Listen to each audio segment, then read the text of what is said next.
আসছে সোমবার 20 জানুয়ারি আমেরিকার প্রেসিডেন্ট হিসেবে শপথ নেবেন সদ্য জয়ী রিপাবলিকান নেতা ডোনাল্ড ট্রাম্প। তবে যেই কাজটা তিনি দ্রুত করবেন বলে দাবি করেছিলেন সেটি হলো রাশিয়ার প্রেসিডেন্ট ভ্লাদিমির পুতিনের সঙ্গে বৈঠক।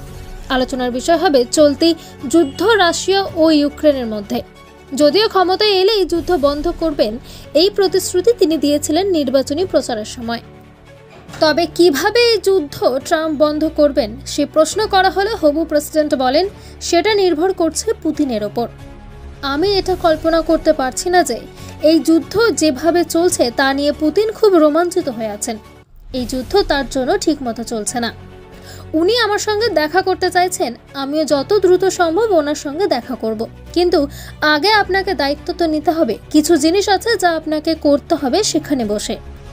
উল্লেখ্য, তৃতীয় বর্ষে পা ফেলতে চলেছে রাশিয়া ও ইউক্রেনের যুদ্ধ।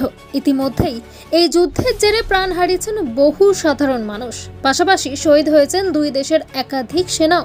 কিন্তু তা সত্ত্বেও 1 ইঞ্চি জমি ছাড়তে নারাজ দুই পক্ষ একে অপরকে। দিন যত এগোচ্ছে ততই উগ্র হয়ে উঠেছে এই যুদ্ধ। মনে করা হচ্ছে আগামী দিনে আরো ভয়ঙ্কর আকার নেবে। এবার দেখার বিষয় যে ট্রাম্পের হস্তক্ষেপে এই যুদ্ধ শেষ হয় কিনা।